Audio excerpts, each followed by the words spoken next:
વલસાડમાં નનકવાડા અને વશિયર ગામને જોડતા બ્રિજના નિર્માણને લઈ હવે રાજકારણ ગરમાયું। કોંગ્રેસના કાર્યકર્તાઓએ કલેક્ટર કચેરીમાં ધામા નાખી ચેમ્બર બહાર બેસી રામધૂન બોલાવી વિરોધ નોંધાવ્યો। પ્રજાની જરૂરિયાતમાંથી નહીં, માત્ર આ બ્રિજ પાછળ કરોડો રૂપિયાનો વેડફાટ કરાયાના કોંગ્રેસીઓના આક્ષેપો।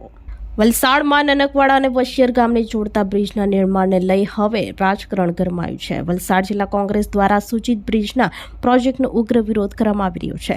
તંત્ર સામે રોષ ઠાલવવા કોંગ્રેસના કાર્યકર્તાઓએ સીધી વલસાડ કલેક્ટર કચેરીમાં ધામા નાખ્યા હતા અને કલેક્ટરની ચેમ્બર બહાર જ બેસીને રામધૂન બોલાવી વિરોધ નોંધાવ્યો હતો।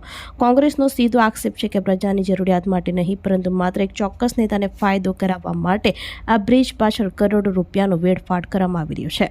વલસાડમાં નનકવાડા અને વશિયરને જોડતા બ્રિજની કામગીરી સામે કોંગ્રેસે બાયો ચડાવી છે। જિલ્લા કોંગ્રેસ સમિતિ દ્વારા વલસાડ કલેક્ટર કચેરી ખાતે હલ્લાબોલ કરવામાં આવ્યો હતો। કોંગ્રેસના નેતાઓ અને કાર્યકર્તાઓએ કલેક્ટરની ચેમ્બરની બહાર જમીન ઉપર બેસીને રામધૂન શરૂ કરી દીધી હતી। શાંતિપૂર્ણ પણ આકરા મિજાજમાં વિરોધ નોંધાવતા કોંગ્રેસનો ગંભીર આક્ષેપ છે કે આ બ્રિજની કોઈ ભૌગોલિક કે સ્થાનિક વ્યવહારિક જરૂરિયાત નથી।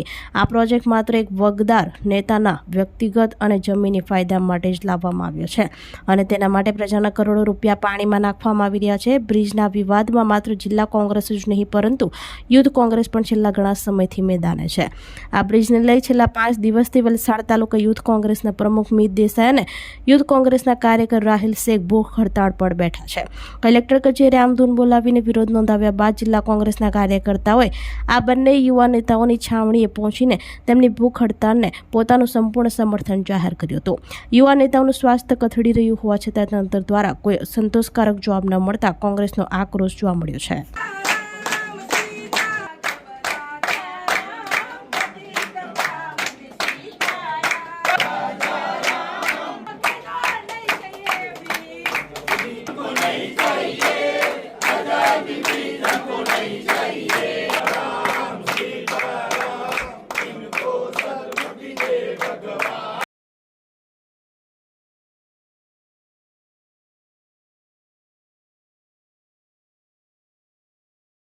પુલના બાબતે અમારા સાથી દોસ્તો યુથના મીત દેસાઈ અને રાહિલ શેખ બંને ધારણા પર છે અને ધારણા પર છે શાના માટે છે કે જે બિનજરૂરી ગ્રાન્ટનો દુરુપયોગ થયો છે એના માટે એ લોકો ધારણા પર છે અને એ ભૂખ હડતાલના આજે 5મો દિવસ પૂરો થાય છે।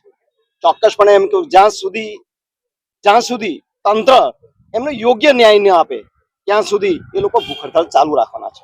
પણ એની સાથે કલેક્ટરને મળીને અમે એ કીધું કે ભાઈ તમે શું કરવા માંગો છો એમાં, તો એમણે ચોક્કસપણે એમ કહ્યું કે અમે આગલી તપાસ કરીશું, તપાસ કરીને સરકારને જાણ કરીશું આ વાતને, સરકારને જાણ કરીને યોગ્ય જે કાયદેસર પગલાં લેવામાં આવશે એ પગલાં લઈશું એ વાતની અમને ખાતરી આપવામાં આવી છે।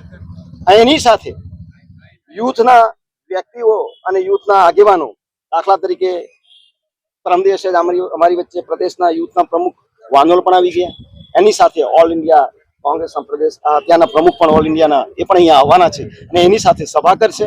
સભા કરીને નક્કી કરશે કે આપણે શું આગલી કાર્યવાહી કરવી એ માટેના આગલી કાર્યવાહી કરવા માટે અમે તત્પર રહીશું। હું માનું છું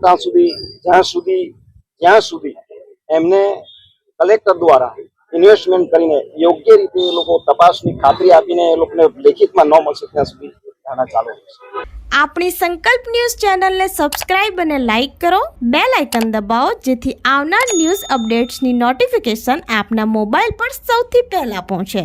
like, subscribe and share the video.